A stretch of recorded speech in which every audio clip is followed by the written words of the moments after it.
Hi students, मैं अमित कुमार जायसवाल।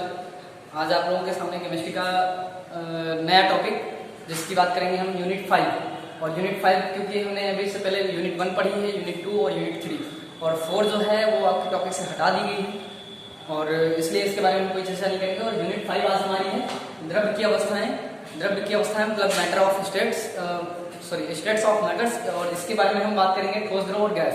तो द्रव और गैस ये हमारे आज के पहले लेक्चर के टॉपिक होंगे। इनके बारे में आज हम पढ़ेंगे कि ठोस, द्रव, गैस और इनकी अवस्थाएं में जो अवस्थाएं के में परिवर्तन कैसे होते हैं, क्या अंतर होते हैं, इनके बारे में आज हम जानेंगे। तो ध्यान दीजिएगा, कुछ मेन टॉपिक हैं जो कि यहाँ पे दिए गए: सॉलिड, लिक्विड एंड गैस।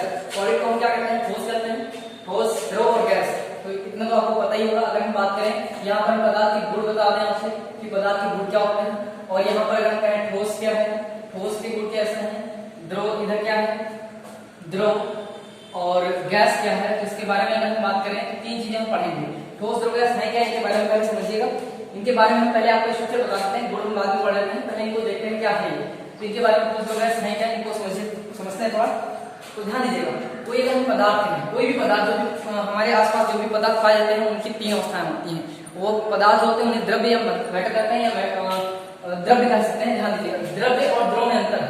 ध्यान दीजिएगा, हम कहें द्रव्य या पदार्थ, पदार्थ होता क्या है और ये होते क्या है, इनके बारे में इनकी इंग्लिश क्या होता है, इनकी हो जाएगी matter, MATTER, matter. Matter means होता है पदार्थ। अब पदार्थ होते हैं क्या होते हैं? हमारे आसपास वे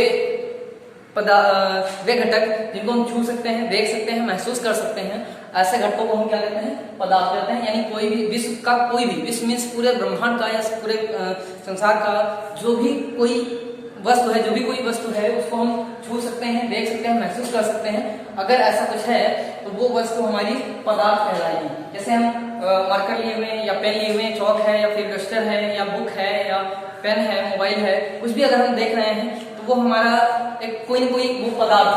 और पदार्थ कितने प्रकार के हो सकते हैं? वो ठोस भी हो सकता है, द्रव भी हो सकता है और गैस भी हो सकता है। इनकी तीन अवस्थाएं होती हैं। तो पदार्थ क्या है अगर आपसे पूछा जाए तो पदार्थ ब्रह्मांड में उपस्थित वस्तुएं जिन्हें हम छू सकते हैं, देख सकते हैं और महसूस कर सकते हैं, उन्हें हम पदार्थ कहते हैं। ध्यान दीजिएगा, विश्व का है या ब्रह्मांड। विश्व का मतलब यहाँ पर विश्व से यानी कि पूरी जो धरती और आकाश से समस्त चीजों से मिलाकर सभी को विश्व कहते हैं। अभी आप जानेंगे केमिस्ट्री में विश्व क्या है। तो जो कोई वस्तु है उसके समस्त चारों तरफ का एरिया जो होता है वही विश्व कहलाता है, यानी उसके चारों तरफ का जैसा भी एरिया हो। तो विश्व की समस्त वस्तुएं जिन्हें हम देख सकते हैं,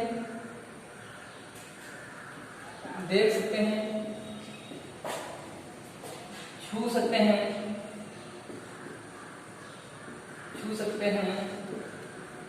तथा महसूस कर सकते हैं,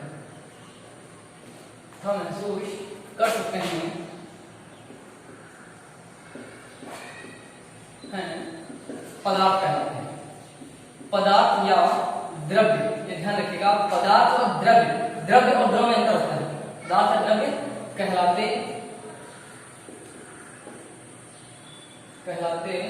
हैं। अब अगर बात करें हम तो द्रव्य की अवस्थाएं, सीधे हमारी रीडिंग हो जाएगी द्रव्य की अवस्थाएं। द्रव की अवस्थाएं, तो द्रव की अवस्थाएं कितनी होती हैं? अगर हम बात करें तीन अवस्थाएं होती हैं, ठोस, द्रव और गैस। तो यहाँ पे ध्यान दीजिएगा, पदार्थ की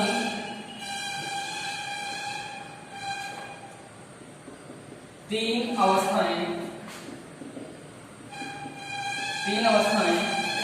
होती हैं।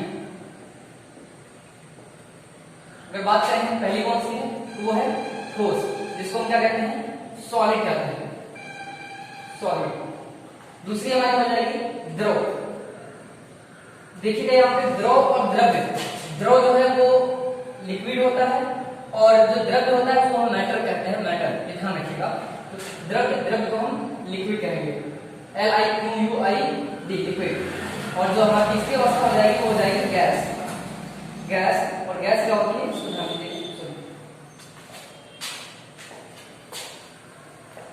ये हो जाएगी गैस। तीसरी अवस्था जो हो जाती है वो हमारी गैस हो जाती है। तो आज हम ये तीनों के बारे में चर्चा करेंगे और इनके परिवर्तन कैसे होते हैं इसको भी आप देखेंगे। ठोस, द्रव और गैस जो पदार्थ की अवस्थाएं होती है इनको कहते हैं। अब इनकी अगर बात करें इसको मिटाने इसको आपको पहले नोट कर लीजिए, फिर आगे बढ़ते हैं। तो यहाँ पे समझ में आ गया बीच में जितनी भी उसमें हम शुरू से देख सकते हैं, महसूस करते हैं। अगर ऐसी जैसा है तो उसे पदार्थ कहेंगे। पदार्थ है द्रव्य, और द्रव्य जो होती है उनकी तीन अवस्थाएं होती है, ठोस, द्रव और गैस। ठोस को सॉलिड, द्रव को लिक्विड और गैस को गैस कहते हैं। ये चीज ध्यान रखिएगा। द्रव्य की अवस्थाएं आपको समझ में आ गई होंगी। अब आगे बढ़ते हैं। द्रव्य अवस्था के गुण क्या होते हैं, द्रव कौन है, ठोस कौन है और गैस कौन है। और एक चीज आपको बता दें, यहाँ पर जो है जो द्रव की अवस्था है इसमें हमने आज लेक्चर जो लिया है वो ठोस, द्रव और गैस का है। लेकिन इस टॉपिक में आपको क्या पढ़ना है, इस टॉपिक में आपको सिर्फ ठोस, द्रव और गैस ही पढ़ना है। ठोस का जो टॉपिक है ये आप जाके इंटर के फाइनल क्लास में आप इसको पढ़ोगे, इंटर फाइनल में आप पढ़ोगे। क्योंकि यहाँ पे फर्स्ट ईयर है 11 है, कक्षा 11 में सिर्फ आपको लिक्विड और गैस के बारे में पढ़ना है। लेकिन यहाँ पर हम ठोस, द्रव और गैस के लक्षण तीनों के बताएंगे एक साथ, ध्यान दीजिएगा। अगर हम बात करें जो पदार्थ होता है, पदार्थ के गुण क्या होते हैं उसको समझिएगा। पदार्थ के गुण, तो पहली बात यहाँ पे क्या है, हम यहाँ पे अगर हम बात करें इधर गुण कौन कौन से हो सकते हैं उसको ध्यान दीजिएगा पहले। अगर हम बात करें आयतन, पदार्थ होगा तो उसका कोई आयतन होगा, आकार होगा, ठीक है ना। उनके बीच में जो अंतरावकाश स्थान होगा, अंतराणु स्थान कह सकते हैं, उनके अणुओं के बीच में कुछ स्थान होता है उसकी बात करेंगे। अंतराणु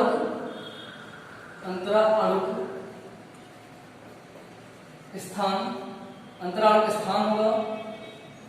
अंतराणु बल, क्योंकि अणुओं के बीच में जो बल लगेगा उसे अंतराणु बल कहेंगे, ध्यान दीजिएगा। अंतराणु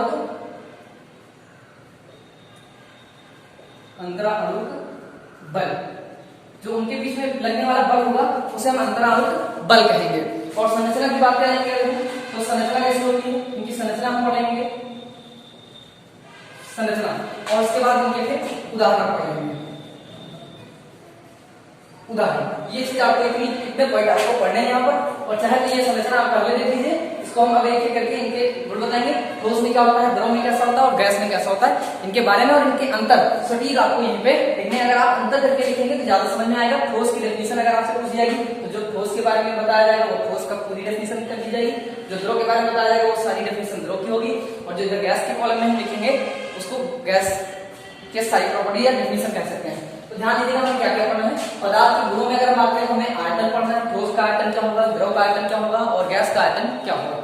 आकार की बात करें तो ठोस का आयतन, द्रव का आयतन और गैस का, तीनों के बारे में हमें पढ़ना है। हर एक गुण जितने यहाँ पे हमने लिख रखे हैं इन तीनों को हम ठोस, द्रव और गैस में पढ़ेंगे अलग अलग। अंतराणु बल की बात करें तभी तीनों में, अंतराणु स्थान की बात करें तभी तीनों में, संरचना कैसी होती है उसके बारे में बात करेंगे, उदाहरण क्या क्या है उनको भी देखेंगे। तो पहली हेडिंग हमारी यहाँ पर हो जाएगी, पहला हमारा हो जाए और ठोस, द्रव, गैस के बारे में पढ़ेंगे। तो इधर कॉलम बनाएंगे, 4 कॉलम करेंगे और चारों कॉलम को आप लोग सही से ध्यान दीजिएगा।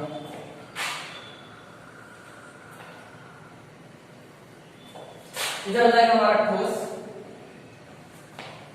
इधर द्रव और इधर गैस।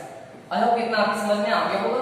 गुण में अगर हम बात करें तो संरचना कैसे होती है, संरचना अगर आपको संरचना समझ में आ गई तो सारे पूरी डेफिनेशन आपको ऐसे भी समझ में आ जाएगी। ध्यान दीजिएगा, जैसे हम एक बॉक्स ले लेते हैं, आप लोग थोड़ा बड़ा बनाइएगा फिगर ताकि आपको समझ में आ जाए। ये तीनों आप एक साइज के बनाइएगा, इसमें कोई अंतर नहीं होगा। यहाँ पे अंतर कहाँ होगा, अंतर इसकी संरचनाओं में होगा। अंतर अगर हम बात करें तो अंतर जो है वो इनके अणुओं के बीच में जो दिखाया जाएगा वो होगा। अभी यहाँ पे कोई अंतर नहीं है संरचना, ये हमने एक एरिया लिया कि किसी जगह पर ठोस है, किसी जगह पर द्रव है, गैस है। तो ध्यान दीजिएगा ठोस क्या होते हैं, अगर हम बात करें तो देखिएगा जिन पदार्थों के कण बहुत पास पास होते हैं उन्हें हम ठोस कहते हैं। ध्यान दीजिएगा यहाँ पे अगर हम बात करें ठोस के कण है तो बहुत पास पास पाए जाएंगे। हम ऐसे बना रहे हैं, आपको बना लीजिएगा, ठोस के कण बहुत पास पास पाए जाएंगे, ध्यान दीजिएगा।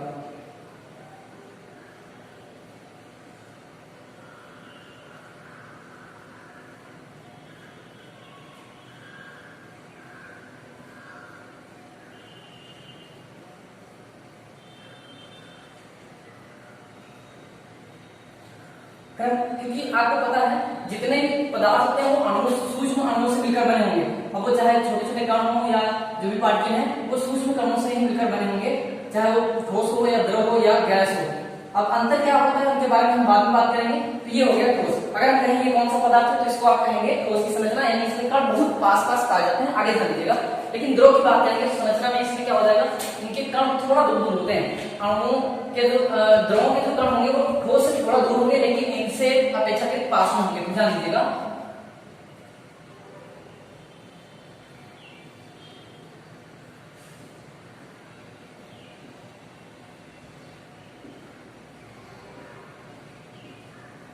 ये ध्यान दीजिएगा, इनके कण बहुत पास पास पाए जाते हैं, इनके थोड़ा दूर। ठोस की अपेक्षा अगर पूछा जाए तो दूर है, लेकिन अभी गैस को देखिएगा, गैस के कण तो बहुत दूर दूर होते हैं, ये चीज ध्यान रखिएगा। आपको समझ में आ रहा होगा कि किसके कण ज्यादा दूर है, किसके कण ज्यादा पास पास पाए जा रहे हैं। तो ध्यान दीजिएगा, ये ठोस है, ये द्रव है और ये गैस है। अगर आपसे पूछा जाए किसके कण बहुत पास पास पाए जाते हैं तो ठोसों के कण बहुत पास पास पाए जाते हैं। अगर पूछा जाए द्रव में कण कैसे पाए जाते हैं, कैसे व्यवस्थित होते हैं, तो ठोस की अपेक्षा अगर पूछा जाए, ठोस की अपेक्षा दूर दूर है, यानी ठोस को अगर कंपेयर करेंगे, ठोस में कैसे, उनसे क्या है, उनसे दूर दूर है। लेकिन गैस से क्या है, गैस की अपेक्षा, तो गैस की अपेक्षा इनके कण पास पास है, लेकिन गैस के दूर दूर है, ये चीज ध्यान रखिएगा। अगर गैस से पूछा जाए तो ठोस और द्रव दोनों की अपेक्षा इसके कण दूर दूर पाए जाते हैं। और अगला पॉइंट हम बात करें, यहाँ पे हम संरचना हो गई, अब आकृति और आकार के बारे में बात कर लेते हैं। आयतन और आकार।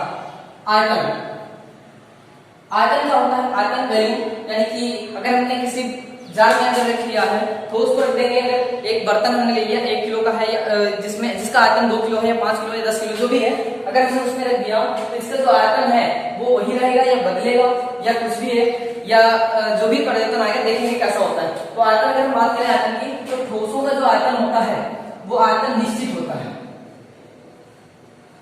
निश्चित आयतन जो होता है निश्चित होता है। आपने देखा होगा ईंट जो है, ईंट अगर जिस तरह की है, अगर उसको हम उठा के एक बर्तन में रखें तब भी, या दूसरे बर्तन में रख दें तब भी, या किसी अन्य चीज में रख दें, तो उसका आयतन जो है, अगर जितना है, जितना क्षेत्र वो घेर रही है, उसी को आयतन कहते हैं। तो उसका आयतन वो परिवर्तित नहीं होगा, ये आपको ध्यान रखना होगा। लेकिन अगर यहाँ पर आएंगे तो इसमें क्या होगा, द्रव का भी आयतन क्या होता है, निश्चित होता है, आयतन निश्चित। आगे अगर गैस का पूछे तो आयतन जो होगा वो अनिश्चित होता है।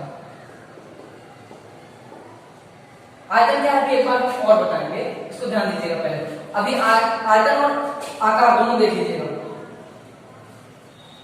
आकार, अगर हम कहते हैं एक ईंट जो है वो चौकोर है, तो क्या उसको अगर हम एक जगह से उठा के अगर दूसरे किसी बर्तन में रखते हैं, अगर या एक बर्तन में रखी हुई किसी दूसरे बर्तन में रखते हैं, तो क्या उसका आकार बदलेगा? तो आप कहेंगे नहीं, इसलिए क्योंकि उसकी आकृति जो है वो निश्चित है, वो बदलेगी नहीं, इसलिए इसका आकार क्या होगा, आकृति आकार तो उसका क्या होगा, वो निश्चित रहेगा।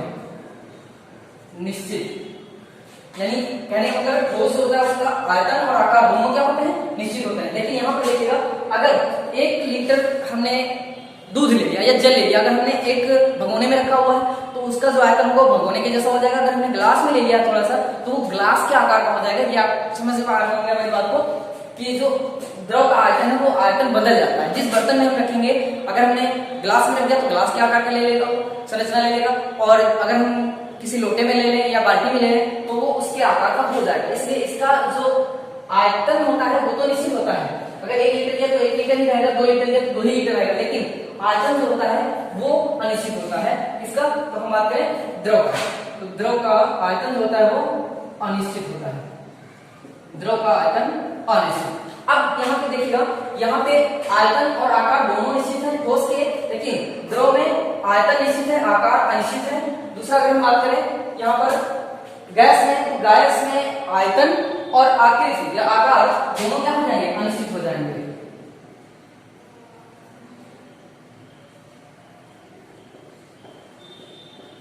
दोनों अनिश्चित हो जाएंगे। इसके बाद अगर हम बात करें, ध्यान दीजिएगा, यहाँ पर आप कण देख रहे हैं, इनके बीच में जो अंतराणुक स्थान है, जो स्थान पाया जाता है कणों के बीच में जो स्थान पाया जाता है, उसे हम कहते हैं अंतराणुक बल।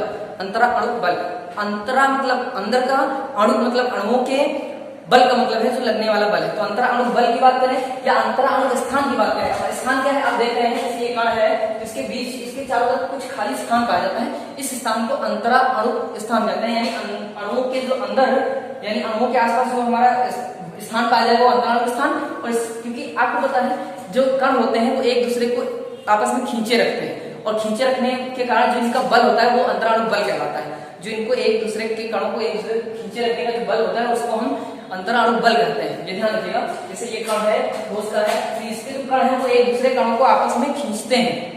अब अगर बात करें इसमें ज्यादा है या इसमें ज्यादा है या इसमें ज्यादा, तो आप खुद ही बता सकते हैं, ध्यान दीजिएगा। तो अब बात करेंगे अंतराणु के स्थान की। अंतराणु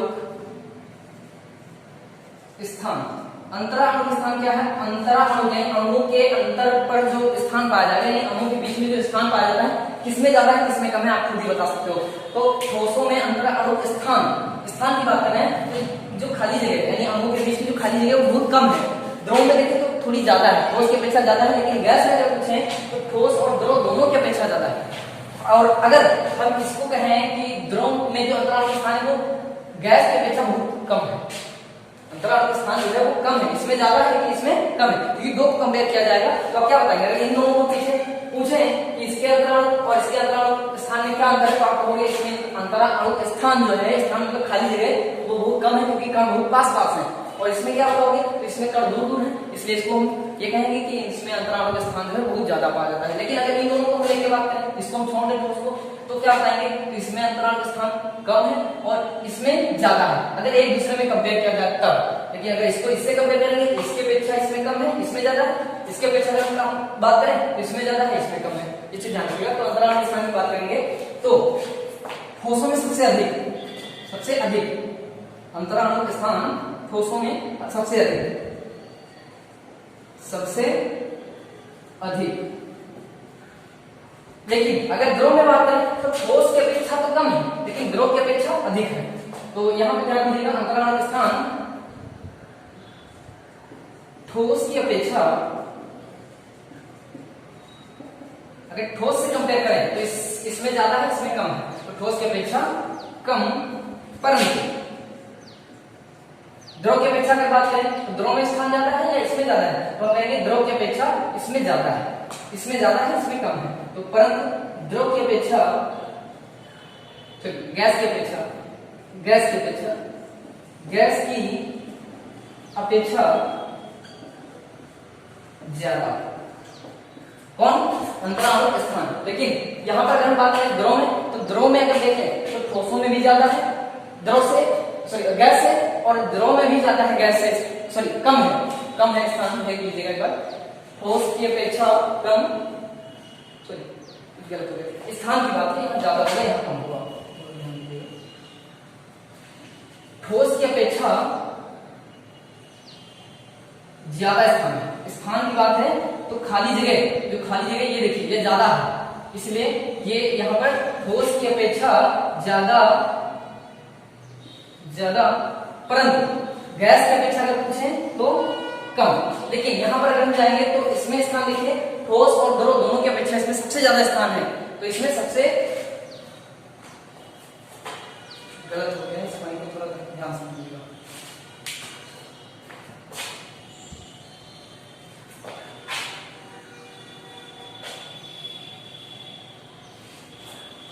तो ध्यान दीजिएगा, अंतराणु स्थान क्या होता है? अंतराणु स्थान मतलब है अणुओं के बीच का स्थान। तो अंतराणु स्थान इसमें सबसे कम है, ठोसों में सबसे कम। ठोसों में स्थान देखिए, अब अणुओं के बीच में स्थान क्या ज्यादा है? नहीं, इसमें कम है। इसमें अगर पूछें तो ठोस की अपेक्षा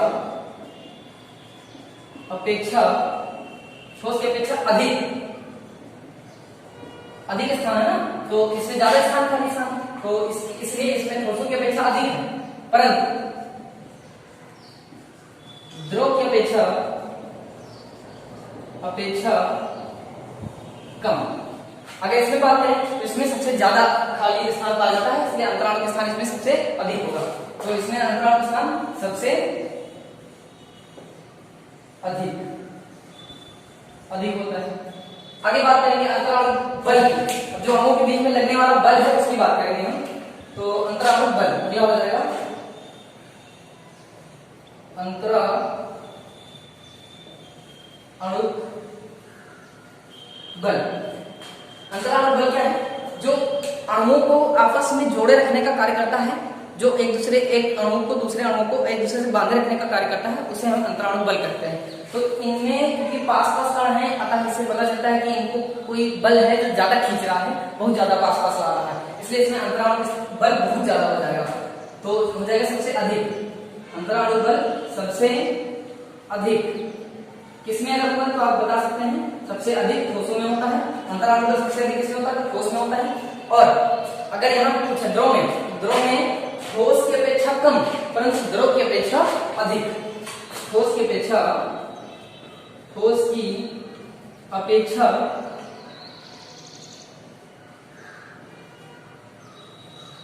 कम परंतु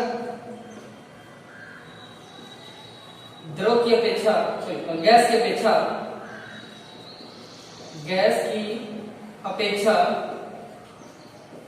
अधिक, गैस की अपेक्षा अधिक होता है। ये पॉइंट आप समझ गए होंगे। अंतराणु बल जो लगने वाला है, अणुओं को खींच के रखने वाला है, वो ठोस में ज्यादा होता है, द्रव में थोड़ा कम होता है और गैस में सबसे कम होता है। तो सबसे कम किसमें हो जाएगा? तो सबसे कम गैस में हो जाएगा, सबसे कम। ये चीज ध्यान रखिएगा, अंतराणु बल जो होता है सबसे कम किसमें होता है तो आप जानते हैं। और इसके बाद फिर हम इसके एग्जाम्पल पर आएंगे और एग्जाम्पल क्या बनाएंगे तो इसी को ध्यान दीजिएगा। अगर हम बात करें इसके यहाँ पे एग्जाम्पल भी देख लेते हैं यहाँ पर। और एग्जाम्पल क्या क्या होंगे तो आप जान सकते हैं। ठोस के एग्जाम्पल अगर कहेंगे उदाहरण, यानी कि यहाँ पर हम लिख रहे हैं उदाहरण क्या होंगे तो ठोस की बात ऐसे करें, ईंट है, ईंट हो गया, पत्थर हो गया, है ना, या लोहे की कोई चादर हो गई, या जो भी चीजें हमारे आसपास पाई जाती हैं, ईंट पत्थर जैसे क्या है, ये ठोस है। द्रव की बात करें जैसे हम कहें जल हो गया, दूध हो गया और तेल है, तेल कह सकते हैं, तेल आ जाएंगे। जितने भी द्रव होंगे यानी जो बहने वाले, जिनमें बहने का गुण पाया जाएगा। और साथ ही साथ गैस की बात करें तो गैस में जैसे वायु है, O2 कह सकते हैं, CO2 कह सकते हैं, N2 कह सकते हैं, ये सभी क्या है, ये गैस हो जाएंगी। तो ये जो है ये गैस फॉर्म में पाई जाती है, या वाष्प यहाँ पे कह सकते हैं, यहीं पर हम कह लें तो वाष्प, वाष्प नहीं भाप कह सकते हैं। तो ये इसके उदाहरण हो जाएंगे। और द्रव का सबसे बढ़िया आप डेफिनेशन ये कह सकते हो, जिनमें बहने का गुण पाया जाता है, जो बह सकते हैं उन्हें हम द्रव कहते हैं। ठोस जो होते हैं वो जितना आकार इनका है, आयतन और आकार दोनों निश्चित होता है, आपको समझ में आ रहा होगा। और सबसे कम अगर अंतराणु बल पूछा जाए, सबसे अधिक अगर अंतराणु बल पूछा जाए तो वो ठोसों में होता है। सबसे अधिक अंतराणु स्थान अगर पूछा जाए तो वो इनमें होगा, ये चीज ध्यान रखिएगा। तो आई होप कितना समझ में आएगा। एक बार फिर से रिवाइज कर लेते हैं पूरी समस्या को। कण सबसे पास इनमें पाए जाते हैं, अंतराणु के स्थान सबसे कम है लेकिन अंतराणु बल सबसे ज्यादा है, और इसके उदाहरण हो जाएंगे ईंट और पत्थर हो जाएंगे। द्रव की बात करें तो द्रव में कण जो है ठोस की अपेक्षा कम है लेकिन द्रव की अपेक्षा ज्यादा है। अंतराणु बल की बात करें तो ठोस की अपेक्षा कम लग रहा है बल इसमें, लेकिन गैस की अपेक्षा बल ज्यादा लग रहा है। और अगला बात करें अंतराणु स्थान की बात करें तो ठोस की अपेक्षा इसमें ज्यादा स्थान है लेकिन गैस की अपेक्षा इसमें कम स्थान पाया जाता है, खाली स्थान है। और साथ ही साथ अगर हम बात करें इनके एग्जाम्पल क्या क्या हैं तो इनके एग्जाम्पल द्रव है, द्रव के जैसे दूध है, जल है और तेल है। लेकिन यहीं पर हम और एक चीज यहाँ पर ध्यान रखिएगा कि इनमें द्रव में बहने का गुण पाया जाता है, जो होते हैं ये ढलान जिधर हो जाएगी उधर ये बह जाएंगे। गैस का होगी, गैस में पूरे जितना इनको वातावरण मिल जाएगा उतने पूरे में फैल जाती है, ये चीज ध्यान रखिएगा। जितनी गैस होगी वो पूरे वातावरण में फैल जाती है। तो इसमें होता क्या है, इनका ना तो आयतन निश्चित होता है ना ही आकार, ये चीज आप ध्यान रखिएगा। तीसरी बात करें तो इनमें जो अंतराणु का स्थान है वो सबसे अधिक पाया जा रहा है। ठोस द्रव की अपेक्षा देखा जाए सबसे अधिक स्थान अगर किसी में है, अणुओं के बीच में खाली स्थान वो गैस में है। और साथ ही साथ अगर हम बात करें अंतराणु बल की तो सबसे कम, क्योंकि कण दूर दूर है यानी इनको खींचे रखने का जो बल है वो ज्यादा नहीं है, इसलिए वो सबसे कम है। और कण इसीलिए दूर दूर भाग जाता है क्योंकि इनमें अंतराणु बल बहुत कम है। इनके उदाहरण अगर पूछे तो वायु हो जाएगी, भाप हो जाएगी, O2 हो गई यानी ऑक्सीजन, CO2 यानी कार्बन डाइऑक्साइड और नाइट्रोजन यानी नाइट्रोजन हो जाएगी। ये तो हो गया आपका ठोस द्रव और गैस के गुण। अब इसके बाद हम अगला टॉपिक इसके परिवर्तन कर सकते हैं, अवस्था परिवर्तन पढ़ लेते हैं थोड़ा सा। आई होप इतना समझ में आया होगा आपको। अगर नहीं समझ में आया तो वीडियो को रिवाइंड कर लीजिएगा एक बार।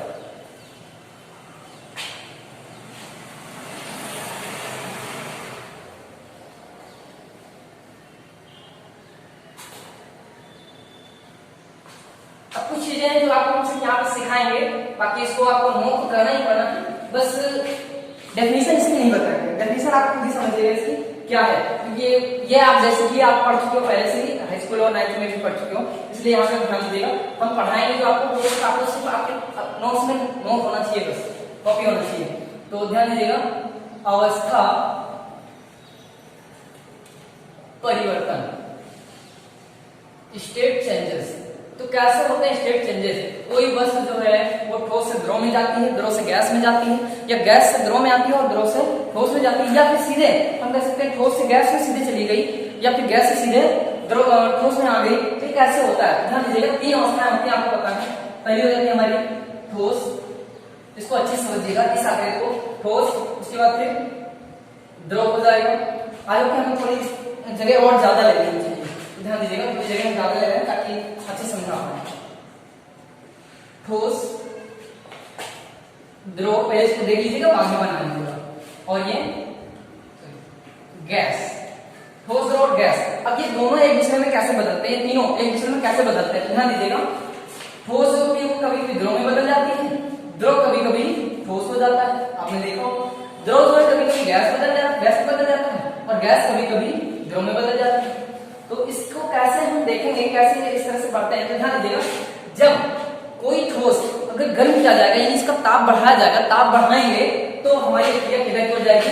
ताप बढ़ाएंगे तो क्रिया इधर से इधर रूपांतरित हो जाएगी, यानी ठोस से द्रव हो जाएगा, और ताप बढ़ाएंगे तो द्रव से गैस हो जाएगा। ये चीज ध्यान रखिएगा, ताप बढ़ाने पर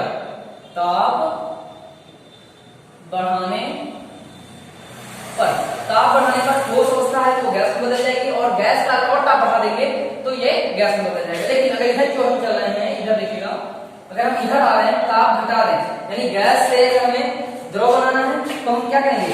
इस गैस को, जैसे कि आप मेन्थॉल जैसे आता है तो आप कॉइल्स देखे होंगे, कॉइल में जो आती है वो भाप बन के आती है, भाप जैसे ही बनेगी वो जल में जाएगी, जल में ठंडे, क्योंकि कॉइल जो होता है वो जल में रखा होता है, और जल में रखा होने के कारण उसका ये जो गर्म भाप होती है, ये जो गैस निकलती है, ये आके द्रव रूप में परिवर्तित होकर तब जार में जाती है। ये चीज ध्यान रखिएगा। मेन्थॉल यानी कि जो पेपरमिंट का तेल है, आप लोग देखे होंगे टंकी वगैरह से लगी होती है, उसमें कैसे ये गैस से द्रव में बदला जाता है, आपको अच्छे से प्रोसेस पता है। तो ध्यान दीजिएगा, गैस से द्रव में कैसे बदला जाता है, इसको ध्यान दीजिएगा। गैस को ठंडा करते हैं, और धीरे धीरे ठंडा करने के बाद क्या हो जाती है? द्रव में बदलती है। और अगर द्रव है, और द्रव को जैसे हम बात करें जल को अगर हम फ्रिज में रख देते हैं या फ्रीजर में रख देते हैं, तो क्या हो जाता है? वो ठोस हो जाता है, बर्फ बन जाता है, जल बन जाता है। तो अगर वो इसमें जा रहा है तो इसके लिए क्या हो रहा है, इसको ध्यान दीजिएगा, हम बात करेंगे। यहाँ पे कुछ शॉर्ट नोट्स हैं, उनके बारे में हम बात करेंगे। तो ध्यान दीजिएगा, अगर हम ताप घटा दें, यानी ताप घटाने पर किधर की ओर हम रूपांतरित हो जाएंगे? तो इधर की ओर जाएंगे, ये चीज ध्यान रखिएगा। ताप घटाने पर हम इधर जाएंगे, ये चीज ध्यान रखिएगा। ताप घटाने पर इधर जा रहे हैं, और ताप बढ़ाने पर हम इधर की ओर जा रहे हैं। ताप बढ़ाएंगे तो इधर जाएंगे, ठोस से द्रव हो जाएंगे, द्रव से गैस। जैसे कोई धातु बर्फ ले लो, बर्फ का अगर थोड़ा ताप बढ़ा दो तो क्या हो जाता है? गल जाता है, द्रव बदल जाता है, और अगर द्रव को थोड़ा और गर्म कर दो तो भाप बनकर उड़ जाता है। आपको पता होगा अच्छी तरह से। अगर हम एग्जांपल लें, जैसे जल लें, इसका सही एग्जांपल जो बैठता है वो जल बन जाता है। जैसे जल है, जल को अगर और गर्म कर दें तो किसमें बदल जाएगा? वो बन जाएगा भाप में। और भाप को अगर जल को थोड़ा सा ठंडा कर दें तो ये किसमें बदल जाता है? ये बर्फ बन जाता है। ये आपको एग्जांपल अच्छे से पता होगा, इसलिए चाहे तो नीचे नोट कर लीजिएगा, इसको यहाँ पे मिटा देंगे। अब ध्यान दीजिएगा, परिवर्तन कैसे होता है और क्यों होता है, क्या नाम दिया जाता है। ध्यान दीजिएगा, जब कभी कोई ठोस द्रव में जाता है तो उसका ताप बढ़ता है, और ताप बढ़ाने पर मैंने ऊपर लिख दिया है, इधर से इधर जाएंगे तो ताप बढ़ेगा। अब ये ताप बढ़ेगा, लेकिन क्या इसका कुछ नाम दिया जाएगा? तो ध्यान दीजिएगा, जब किसी ठोस पदार्थ को हम कुछ ताप देते हैं, तापांतर करने पर वो द्रव में बदल जाता है, तो इसको हम क्या कहेंगे? इसको हम गलन कहेंगे। क्या कहेंगे? गलना। ठोस जब द्रव में बदलता है तो इसको गलन कहेंगे। ये क्रिया हमारी हो जाएगी गलन। और इसके लिए जो ताप में अंतर किया जाएगा, जितना ताप, जैसे हमें मान लो कि बर्फ है, बर्फ का हमने ताप 4 डिग्री सेल्सियस मैंने अंतर कर लिया, तो जो उसका वो 4 डिग्री सेल्सियस होगा वो गलनांक होगा। ये चीज ध्यान रखिएगा। तो ताप का जो अंतर होगा वो गलनांक कहलाएगा, ये ध्यान रखिएगा। तो गलन अगर होगा तो वहां पर जो ताप का अंतर होगा गलनांक कहलाएगा। अगली अगर बात करें द्रव को, अगर हम बदल रहे हैं गैस में, अगर द्रव को हम गैस में बदल दें तो द्रव को अगर गैस में बदलेंगे तो ये क्या कहलाएगा? तो ये हमारी वाष्पन क्रिया हो जाएगी। द्रव जो होता है वो गैस में कैसे बदलता है, तो हाँ, इसको हम वाष्पन कह सकते हैं। तो इसको हम क्या कहेंगे? वाष्पन, वेपराइजेशन, वाष्पन। गलन को मेल्टिंग कहते हैं, MELTING, मेल्टिंग, और वाष्पन को वेपराइजेशन कहते हैं।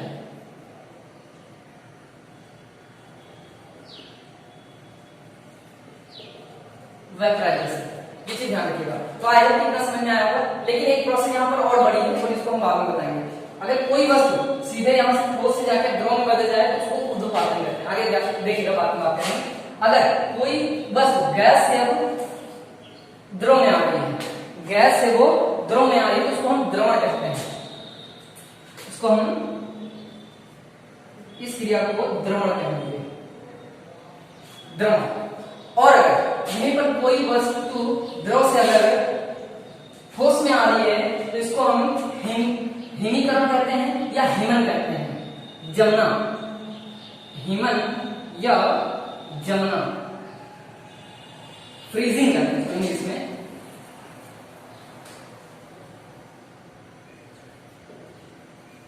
फ्रीजिंग, फ्रीज से बना हुआ है फ्रीजिंग, तो फ्रीजिंग, हिमन या जमना। द्रवण को लिक्विफाई कह सकते हैं, लिक्विफाई होना।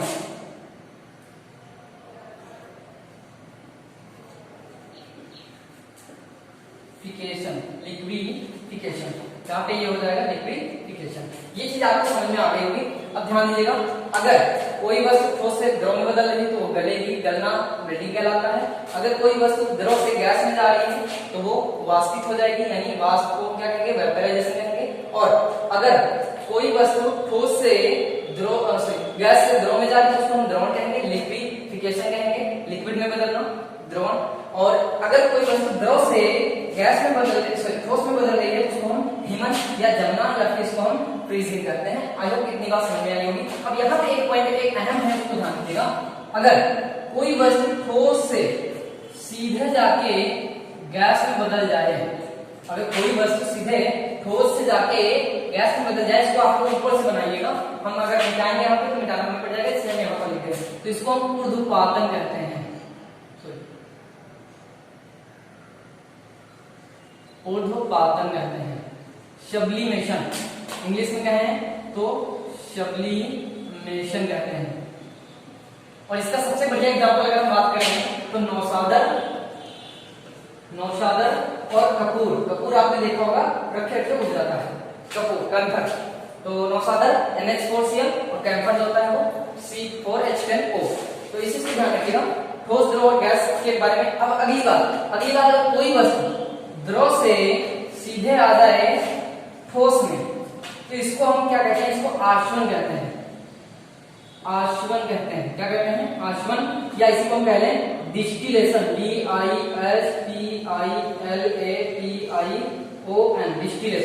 डिस्टिलेशन या आश्वन कहते हैं। ये चीज ध्यान रखिएगा, गैस से सीधे ठोस में बदलना, और इसका ज्यादातर से पदार्थों को शुद्ध ज्यादातर किया जाता है, ये चीज ध्यान रखिएगा। तो आई होप कि इतना ये परिवर्तन आपको समझ में आया होगा। पहले आप एक देख लीजिएगा, और अगर हम चाहें तो इसका फिगर दोबारा एक बार सही से बना सकते हैं, आप लोग देख सकते हैं। इसको आप लोग नीचे लिख लीजिएगा, इसको हम एक बार फिर से बता देते हैं।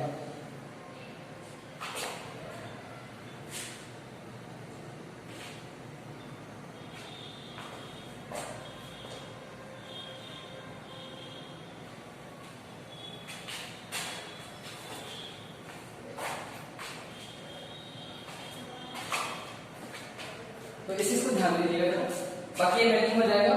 चलो हम डायग्राम निकाल के बताते हैं। जैसे इस वीडियो को अगर आप दोबारा देखेंगे तो आपको पूरा विजुअल समझ में आ जाएगा। ध्यान दीजिएगा, ठोस, इसमें हम कह सकते हैं जैसे कि बर्फ।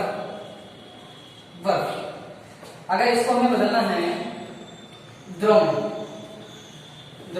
और ये बदल जाएगा गैस में। कैसे बदलेगा इसके बारे में बताएंगे, फिर ये और फिर ये इधर।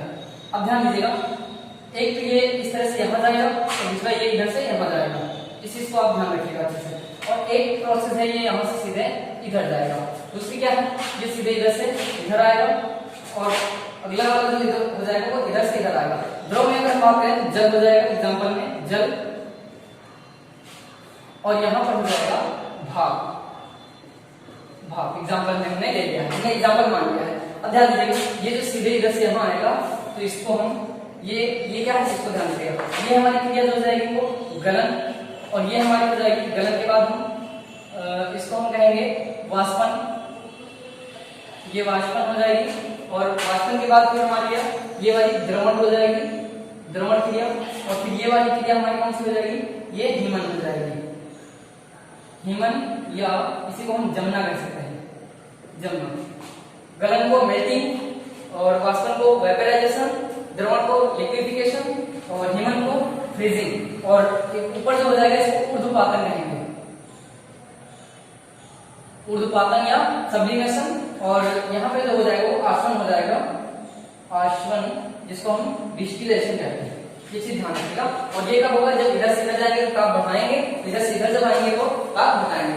आपको ये परिवर्तन आपको याद रखना है अच्छे से, इसमें कई पॉइंट पूछे जा सकते हैं। अब आपसे पूछा जा सकता है क्वथनांक क्या है, क्वथन, एक चीज ध्यान रखिएगा, उबलना। अगर कोई पदार्थ ठोस से यहाँ जा रहा है, वाष्पन को इसको हम क्वथन भी कर सकते हैं, जब द्रव से गैस में बदलेगा तो इसको हम क्वथन भी कर सकते हैं, क्वथन, ये चीज सही याद रहेगी। क्वथन का मतलब है मेल्टिंग। अब यहाँ पे हम एक पॉइंट लिख दे रहे हैं, आप लोग चाहे तो यहाँ से नोट कर लीजिएगा। जैसे गलन, गलन को क्या कहते हैं, मेल्टिंग, मेल्टिंग। दूसरा है हमारा वाष्पन या क्वथन, क्वथन कह सकते हैं, क्वथन को बॉइलिंग कह सकते हैं, BOILING, बॉइलिंग का मतलब होता है उबलना भी होता है, ध्यान रखिएगा। वाष्पन क्या है या बॉइलिंग है। और वाष्पन को कह सकते हैं यहीं पे वाष्पन, वाष्पन, इसको वेपराइजेशन कह सकते हैं, वेपराइजेशन। और ऊर्ध्वपातन को हम क्या कहेंगे, ऊर्ध्वपातन, ऊर्ध्वपातन को सब्लिमेशन कहते हैं, SUBLIMATION।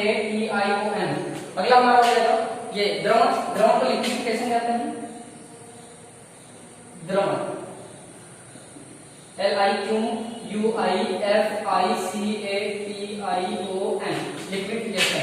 अगला हमारा हो जाएगा हीमन या जमना। तो हीमन या जमना क्या है, हीमन या जमना, यहीं पे हम कर सकते हैं जमना, तो इसको हम हीमन या जमना, इसको हम फ्रीजिंग करेंगे, FREEZING, ध्यान रखिएगा। और अगला हो जाएगा हमारा आश्वन, डिस्टिलेशन, आश्वन, आश्वन, ये हो जाएगा हमारा DISTILATION, डिस्टिलेशन। इसे ध्यान रखिएगा। इतने पॉइंट आपको याद रखने हैं। आपसे पूछा जाता है कि गलन क्या है, क्वथन क्या है, और गलनांक पूछा जाए, अंक, जहां पे अंक लग जाएगा तो ताप परिवर्तन हो जाएगा। अगर पूछा जाए जल का ताप, जल जो होता है, अब ध्यान दीजिए यहाँ पे उसे पूछा जाता है, जैसे बर्फ है, बर्फ है हमारी, बर्फ, और ये जल है, और ये भाप है। तो भाप और जल, अगर जल हम पूछें तो 0 डिग्री सेल्सियस पे होता है, लेकिन अगर ये पूछे बर्फ कब होता है, ये 4 डिग्री सेल्सियस होता है। 4 डिग्री सेल्सियस पे हमारा जो जल होता है वो द्रव होता है, और जो बर्फ होती है वो 0 डिग्री सेल्सियस पर होती है, और जो भाप होती है वो 100 डिग्री सेल्सियस पर होती है। तो आपसे पूछा जा सकता है कि जो जल होता है उसका ताप कितना होता है, जल कितने ताप पर द्रव अवस्था में होता है, तो ये द्रव कब होगा, ये द्रव अवस्था में होगा कितने पर, तो ये 4 डिग्री सेल्सियस पर होगा। और ठोस कब होगा, तो ठोस आपसे पूछा जाए 0 डिग्री सेल्सियस पर होगा। अगर पूछा जाए भाप में कब बदल जाएगा, यानी गैस में कब बदलेगा, तो जब इसका टेम्परेचर 100 से ऊपर हो जाएगा, ये चीज ध्यान रखिएगा। या इससे भी पूछा जा सकता है कि बर्फ का फ्रीजिंग पॉइंट क्या होता है, फ्रीजिंग पॉइंट, तो आप बताएंगे 0 डिग्री सेल्सियस। अगर आपसे पूछा जाए जल का द्रवणांक कितना होता है, तो आप बताएंगे 4 डिग्री सेल्सियस। अगर आपसे पूछा जाए भाप का क्वथनांक कितना होता है, तो 100 डिग्री सेल्सियस। भाप में बदलना यानी क्वथन होना, क्वथनांक आपसे पूछा जाएगा 100 डिग्री सेल्सियस। इसे ध्यान रखिएगा, इन तीनों चीजों को आप अच्छे से नोट कर लीजिएगा। बर्फ का अगर ताप पूछा जाए तो 0 डिग्री सेल्सियस पर, और अगर जल का ताप पूछा जाए तो 4 डिग्री सेल्सियस, और अगर भाप का पूछा जाए तो 100 डिग्री सेल्सियस पर भाप बन जाता है जल। और यहाँ पर एक पूछा जाता है कि जो सबसे ज्यादा घनत्व होता है जल का वो किस ताप पर होता है, क्योंकि आपको पता है घनत्व का मतलब होता है, यहाँ पे मैंने एक पॉइंट नहीं बताया ठोस द्रव गैस में। ठोस का जो घनत्व होता है बहुत ज्यादा होता है, द्रव का उससे कम, और गैस का सबसे कम। घनत्व का मतलब होता है कि कणों का पास पास होना, कम जगह में अधिक कणों का होना, यही है घनत्व। घनत्व मतलब प्रति एरिया या एकांक क्षेत्रफल में उपस्थित कणों की संख्या जहां ज्यादा होगी वहां का घनत्व ज्यादा, जहां पर कम होगी वहां पर कणों की संख्या कम होगी, तो घनत्व कम हो जाएगा, इसे ध्यान रखिएगा। तो अगर यहाँ पर पूछा जाए कि यहाँ पर क्या होता है, अगर हम पूछें कि ठोस और गैस में किसका घनत्व ज्यादा है, तो आप बताएंगे ठोस, क्योंकि जिसके कण पास पास होंगे वो उसका घनत्व ज्यादा, यानी ये कह सकते हैं जिसके बीच में अंतरा अणु स्थान बहुत कम होगा उसका घनत्व सबसे ज्यादा होता है। तो यहाँ पे अगर हम बात करें तो ठोस हो सकता है, लेकिन यहाँ पे जो बर्फ होती है इसका घनत्व उतना नहीं होता है जितना द्रव का होता है, यानी यहाँ पे एक नोट बनता है। वैसे तो पूछा जाए कि ठोस का घनत्व सबसे ज्यादा होता है, ये आप चीज नोट करके रख लीजिएगा, यहाँ पे नोट लिख दीजिएगा, नोट, ठोसों का घनत्व सबसे ज्यादा होता है, ठोसों का घनत्व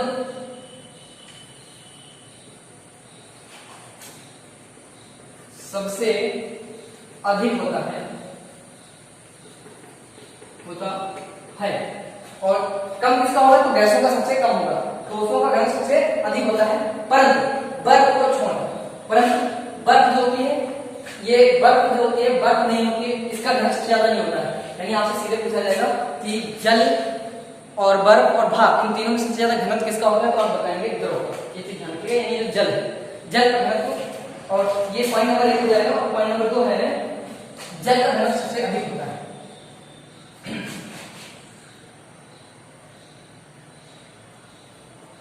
जल का घनत्व बर्फ की अपेक्षा अधिक होता है।